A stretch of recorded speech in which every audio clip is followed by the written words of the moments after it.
Can a childhood passion propel you into a future occupation? This morning, we introduce you to one Macon man whose life soars on the wings of his favorite hobby.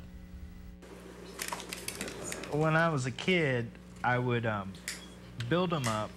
As I accumulated more of them, they had to go. Ended up becoming a BB gun target. And so I'd take them out and shoot them and try to pick off the tail and the cockpits and the propellers. Jim Cooper swears. That's right. He hasn't flown over the line from passion into obsession. I've built thousands of them. But his wife might disagree. She caught me talking in my sleep the other day. And it had something to do with airplanes. What started at the age of 7 It was just a passion even at that early age, and it just never quit. has become almost a second source of income.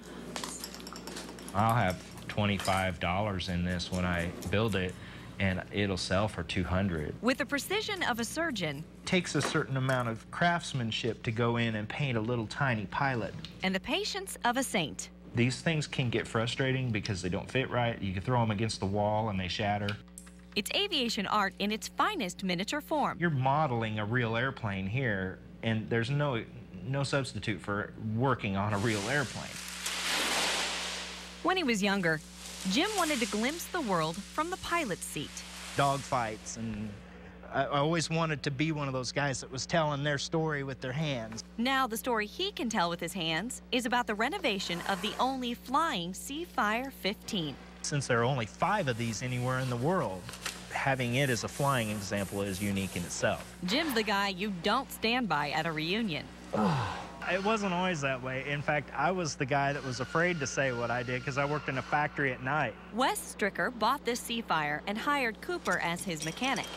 Even if I have to be here all night, I will. So I'm trying to do it as accurate as possible based on original photographs. Even the colors are also very important. It's going to be hard when I'm finished to walk away and then go work on something else. But I know as long as I'm here and it's here, every now and then I'll walk in the hangar and I'll go, there she is. After nearly 4 years of renovations and 40 years on the ground, the Seafire is ready to see the skies again. He's a historian, an artist, and a mechanic kind of all together, and single-handedly brought this airplane together into first flight where groups, museums, efforts over a 40-year period have been unsuccessful. For Cooper, it's terrifying to watch it leave the nest. I'm nervous. Blood, spit, cussing, I'm doing it all. For this artist, his masterpiece can lift spirits. Wow. Yep, there it goes. It does sound good, though, doesn't it?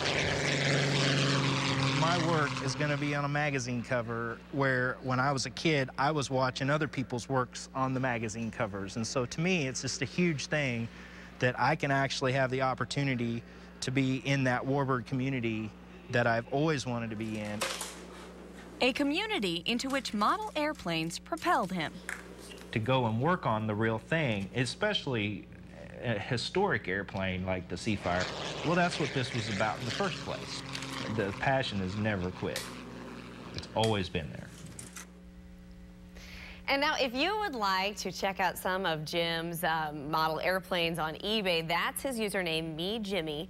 And there are, I mean, just amazing, amazing model airplanes on there. I love that whole story. You know, it was so much fun. He and his wife are just such wonderful people, and he's just so talented. You know, it's neat because so many times in life people say, you're not going to be able to do something, you know, this isn't practical, and then you really put, you know, everything you have toward it, and it is possible. You know, and he said he did so many odd jobs and really was kind of working toward becoming an airplane mechanic. And it was cute because he was making model airplanes the day we were there, obviously, and he was working on one, and my grandfather was an airplane mechanic in World War II. And so I called him and I said, Papa, what kind of plane did you work on? And it was actually the exact same one that Jim was making a model of that day. That is really neat. I love to see that. I love to see people get to where they're wanting to go. Yeah.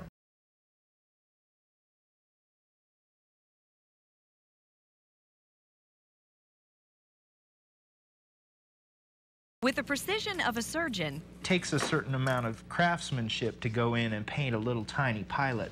and the patience of a saint. These things can get frustrating because they don't fit right. You can throw them against the wall and they shatter.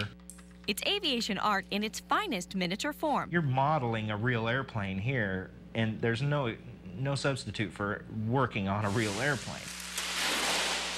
When he was younger, Jim wanted to glimpse the world from the pilot's seat.